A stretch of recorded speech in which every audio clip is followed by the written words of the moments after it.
first graders, welcome to Math Lesson 3. We're going to start our day with a number talk, just like always. So let's take a look-see. Whoa, looks like one of those tricksters again, doesn't it? Let me remind you, this is what we do. We don't get panicked if we see an equal sign over here. We think, oh yeah, I just need to balance out both sides. So for instance, if 10 is over here and 5 plus 5 is over here, both sides are balanced out. The equal sign can be here or it can be here. Regardless, both sides balance out. So I hope that helps you as you think about what this might be. 4 equals some number minus 4. Careful, watch the sign. So, my classmates are thinking. Gerald, what do you think? 8.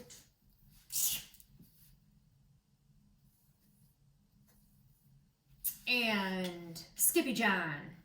0. Alrighty, Piggy. 4.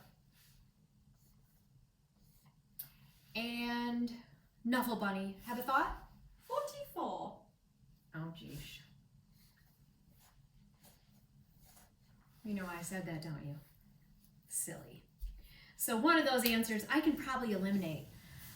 But one of these is true. Who thinks they have an idea? Piggy? I can defend 8 because I use the double fact helper. Oh, which double fact helper? The 4 plus 4 equals 8 double fact. So, double fact. If you know your double fact helpers, they can help you solve other problems.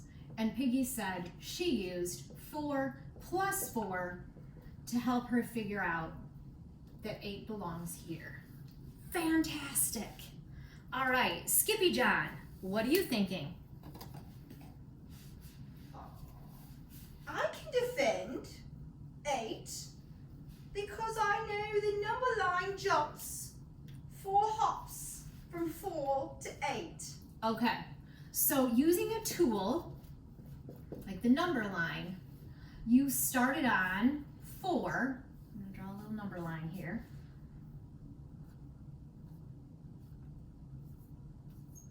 And you jumped 1, 2, 3, 4. It was 4 hops. Yes. 4 hops to get to 8. Fantastic. Nice thinking. All right. Who else has one? I would love to hear from you. Gerald?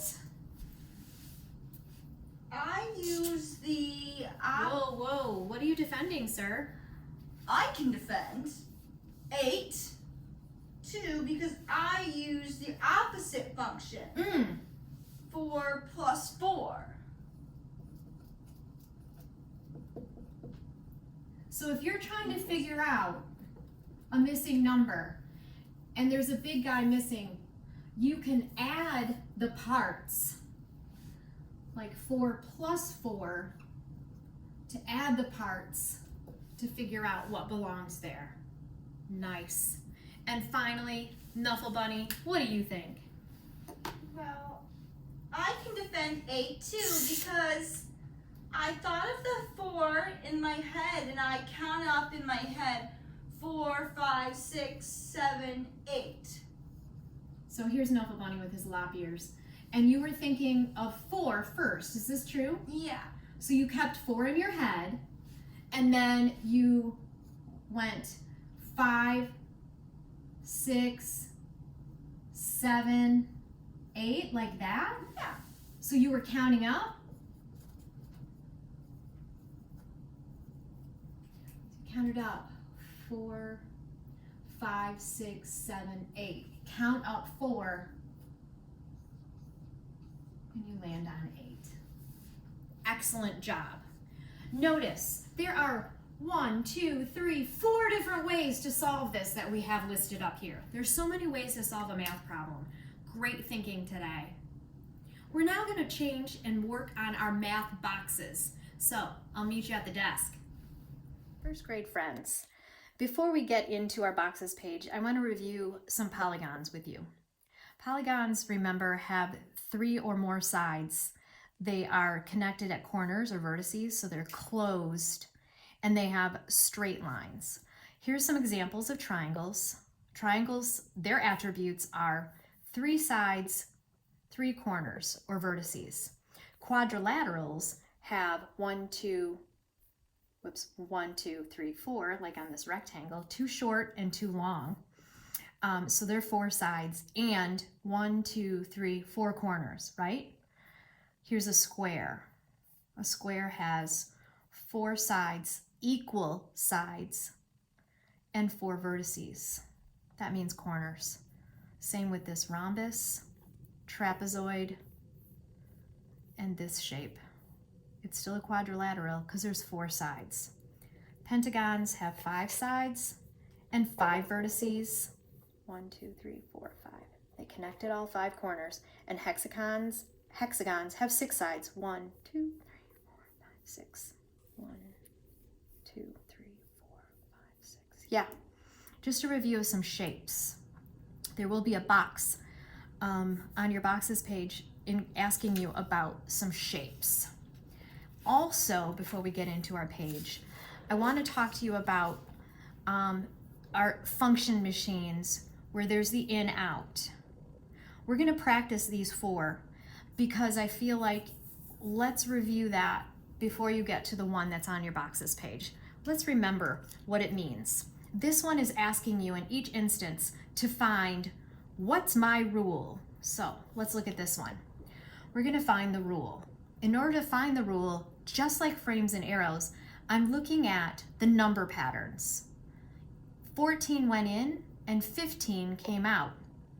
Is that number getting bigger or smaller? Right? It got bigger. In fact, are you already figuring out it grew by 1? Let's check the rest. 22 became 23. Aha. So I know the rule is +1. And then I can solve this one. 4 + 1 = 5. Whoa! In this one, I know what came out. Psst, do you remember? If you are trying to figure out what came out and you don't know what went in, you do the opposite function. So instead, I'm going to say 19 take away 1, which is 18. And I can recheck my thinking to see if it's right. Does this work? Does this rule work? Is 18 + 1 19? It is. Fab. Okay, here's this one. 11 goes in, 9 comes out. 24 goes in, 32 comes out. That's all I got. So the numbers are getting bigger. I already know it's adding something. 11, 12, 13, 14, 15, 16, 17, 18, 19. Whoa, did you count up 8? Me too. The rule is +8. 24, 25, 26, 27, 28, 29, 30, 31, 32. Yep, works there too. What is 10 + 8? 18. It's so easy when there's a 0 in the ones place, right? This one, whoa, now I have to take away 8. So 37, 36, 35, 34, 33, 32, 31. Whoa. 30. 1, 2, 3, 4, 5, 6, 7. 8 hops back. So if I went 37, 36, 35, 34, 33, 32, 31, 30, 29. That was tricky. For number 3, what goes in? 13. What comes out? 3. Whoa. Way smaller. 51, 41. Ooh, I know what this pattern is. It's kind of like going pss, pss, up 1 box on my number grid. So I know it's takeaway, and I also know that's 10. Whoa, right off the bat, they're giving me one that came out. I have to do the opposite function. Instead of 8 take away 10, which he's not big enough anyway, 8 + 10 gives me 18. 18 take away 10 is 8. That works. 29 take away 10. Up one box on my number grid. 19. 23 becomes 33. 15 becomes 25. The numbers are getting bigger. Must be adding. And this feels like the number grid too, but it's just down one box, right? So that is plus 10. 7 plus 10, 17. 37 plus 10, 47. Fantastic. That review is going to help us on our boxes page today. Here we go. First, I'm wondering, which is bigger, 1/2 or 1/4 of this square? If I divide this square in half, it looks like that.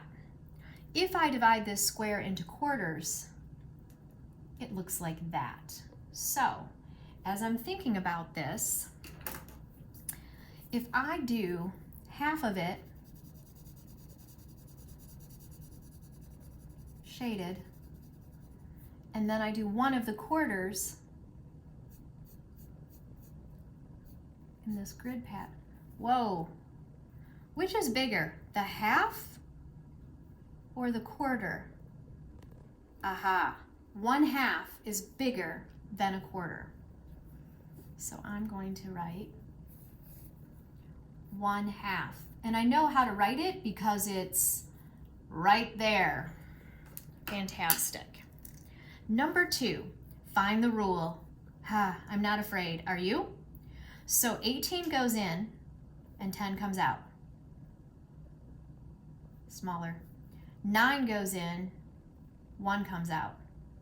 16 goes in, 8 comes out. Wow, this one's easy because I used a double fact helper in my head. How about you? If 8 plus 8 is 16, then 16 take away 8 equals 8. So I know the rule is take away 8. And it works for each one of these. Oh, they're telling me choose the best answer. Here were my choices. Plus 8, take away 8, plus 10, plus 4. Well, those are eliminated. And I already know the numbers were getting smaller, so it must be take away 8. Number 3, at recess, 14 children played tag, 8 children jumped rope, and 4 children played basketball. Complete the tally chart. So, I'm going to title it Playing. So kids are playing. Here's what they're playing. Tag, and I got to look back. I can always check in my number story if I forget. 14, and it says tally. Oh yeah, that means make tally marks. 1, 2, 3, 4, 5, 6, 7, 8, 9, 10, 11, 12, 13, 14. Jump rope. I'm looking back in the story. 8 children. 1, 2, 3, 4. Number 5 will close the door. 6, 7, 8. And then 4 children played basketball. 1, 2, 3, 4. I completed the tally chart. Number 4, books read in a week. So there's the number of books. And here's who's reading. Jerry, Sam, and Ben. Oh yeah, Ben and Jerry later made ice cream. Okay. Mom and Dad, you'll get the joke. Okay, so right here, I'm looking at this graph, on this bar graph, and I need to write a question you could answer with this graph. Gosh, do you remember the other lesson that we had where we had to think about what can you answer? Can I answer the question, do Ben and Jerry grow up and make ice cream from this graph? Can I tell that? No, I mean, that's silly. Can I even tell Jerry's favorite genre is, mysteries? I have no idea. But here's something I could answer. I could write a question asking something like, how many books did Sam read? Or how many books did Ben read, right? I can see that on the graph. Or how many books did Jerry read? Or I could even write a more complex question like, how many books did Sam and Ben, Reed in all, like together, where you would have to add Sam's plus Ben's. I'm going to write that. How many books did Sam and Ben read? I would have to add 4 plus 1, and I'd get 5. Yeah, see if you can think of a good question. Number 5. Whoa, explain why this is not a rectangle. Are you noticing something missing? Me too. We know that a rectangle is a polygon, and the rule is polygons have 3 or more sides, they connect at the corners, and they are closed. And these lines are open. Oh, draw lines to make it a rectangle. So the first thing I'm going to do is explain why it's not a rectangle. I'm going to write, it's open. You can't have it open. It has to be closed. Draw lines to make it a rectangle. I'm going to use my straight edge. I hope maybe you have a ruler at home that you might be able to use to do this activity as well. So, I am going to draw a line. Would you agree? Did I make it a rectangle? Yes, I connected the lines. A rectangle has 2 long and 2 short sides, connected at the corners by 4 vertices. Yeah. Here's your boxes page. It looks a lot like this, only different. So for number 1, you have to decide which is bigger, 1/2 or 1/4 of this circle. Here's my suggestion. Divide it in half and color half, and then divide it into quarters, you know, kind of like I did. Here's my half. And then color a quarter and decide which is bigger. Find the rule here for our in-out function machine. Write the rule here and then choose the best answer. For number 3, you have the same kind of table that was on my boxes page, but this time you're going to make different tally marks, looking carefully to collect the data. For number 4, same exact bar graph, but you get to think of a question. A question you could answer using this graph. And finally, for number 5, explain why this is not a triangle. Oh, it's not, is it? Because you know the rules about polygons. Draw lines to make it a triangle. So first, tell me why it's not a triangle, then use a straight edge to draw lines and make it a triangle. Boxes, page 184.